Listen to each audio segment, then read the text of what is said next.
Praktica MTL50, that's what it is, and this is where we have a closer look at it. I bought it about 30 years ago from London Camera Exchange when they were in Paynton, in their old premises before they moved down to Hyde Road, very long time ago. I even bought this garish strap, which I wonder what happened if I put it through the washing machine. Because it used to be much brighter and much louder than that, and really quite horrible, and it's kind of lost its colour over the years. What can we say about the camera itself? It's very basic. It was my first 35mm SLR. And I've taken, I don't know, thousands of photos on it. And it still works. That's what it sounds like, a thousandth of a second. This is what it sounds like at. Interestingly, wrong type of speed. Try again. This is what it sounds like at 1 second. What can we say about it? The rubber lens cap was an addition later. It's an M42 screw mount lens, so lenses, so they tell me, are cheap. They're never cheap when I try to buy one. I don't know if you can see the reflex mirror in there. If I do this, you might see it flip up. I don't know. Possibly not. Yeah, you can see that's the depth of field preview and meter switch. Meter only works when it's pressed like that. Meter doesn't work at all. We'll come back to that. We see anything flapping about just above my thumb? I don't know. I can't see. I need a monitor. It's a 50mm lens. It works. Oh, I was going to do something else with that. Because I don't think we had a lot of success playing look at the aperture with the Lubrital. We'll try with this. If I press that pin there, and I still need 3 hands, a big hole, little hole, that hurts. That's actually quite a pointy needle.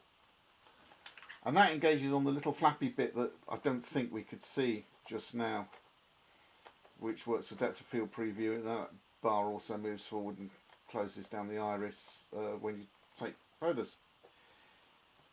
It's a good lens. You know, it's a multi-coating, yeah, right, like they all weren't.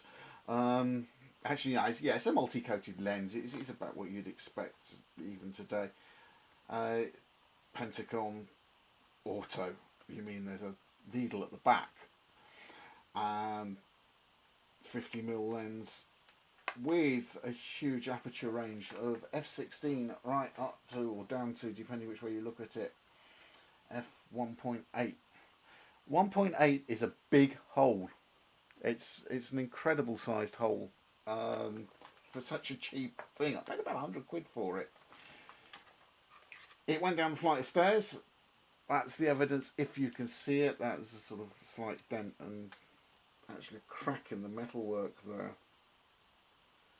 which is a shame. And the frame counter no longer functions. Apart from that, it survived.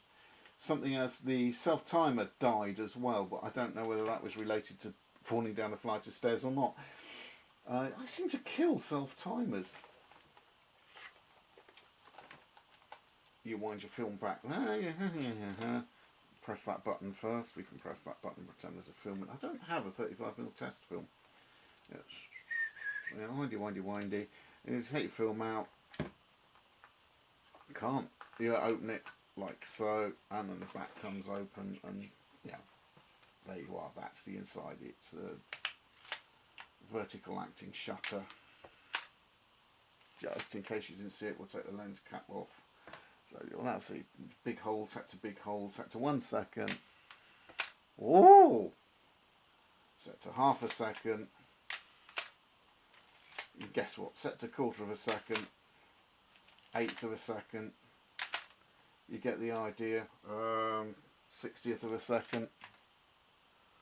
Oh, what's that? It's 1,000. That's 1,363,600 of a minute. I don't even know if the camera picked that one up. I think possibly not. Oh, let's get the optical pause lined up. Yeah, probably not. The disadvantage with it is there's no flash sync socket, so you have to buy one of these, which you can get them on eBay, you can get them at the local second-hand camera junk shop. By that I mean a proper camera junk shop that only sells cameras, not sort of the local Red Cross shop or Help the Doggies or whatever it is. They won't have them. They might have a camera. They won't know anything about it. It might work. You might get a bargain. But they won't have this, little bits like that. But you bung that on there. I'm not going to, because the hot shoe's getting a bit fed up with life as well now. I'm not going to use it ever again with flash, I don't think. But you can slip that in, then use your big hammerhead Mets and actually look quite professional, so somebody realises it's a Praktica. It'll take cable release down through the centre of the bum. Ergonomically it's quite nice. I quite like it. The reason the meter doesn't work is because there's no battery in it, and because of its age we all know that it took a mercury battery, and recent scientific study has told us that if you even say mercury and battery in the same sentence, we'll all die a slow, painful and hideous death. Mercury battery. I'm still alive. Oh, I don't know what happened there. Problem is, without it, I don't know what the modern replacement. You can get sort of modern versions that claim to replicate their performance.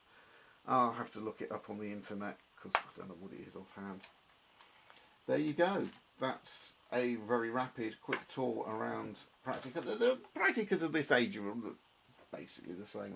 MTL5s, MT whatevers. The metering kind of changed a bit in some of them. Had needles. Some of them had a string of LEDs. This one's got, I think it's two LED arrows, which kind of point like,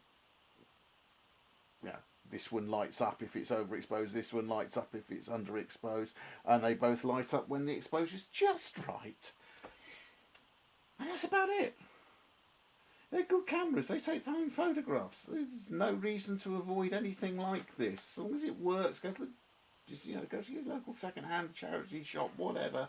Try it, open the back, run it, ride it on, flick it a couple of times, make sure that the aperture goes up and down, which you can do. Again, you need 3 hands, but we'll give it a try. I'll just show you how to do that. Open the back, take the, that felt ominous, oh no, it's alright. Set it to B, stands for bulb. If you don't want it on, no, right, you'll obviously cock it. Click, it's open. Does it iris down? Yes, it does. That's fine. So you know that works when the shutter's released. You can check through the depth of field preview to make sure it does it anyway. Start at 1 second, click it about a second, half a second, about half a second. Just get a feel. The timings aren't going to be accurate, they never are on any camera. But get a feel, are they about? And if you do it enough, you get used to it, and that becomes instinct. That's it. That's the Praktica. I love it. I'm going to give it a clean and put a film through it soon. That'll be fun. Next time might be fireworks, actually. I don't know. I found some videos of fireworks which are quite good. If not, the next camera video is likely to be the 235mm Russians, the Zenit and the something rather unique. Until then, enjoy hunting down old cameras.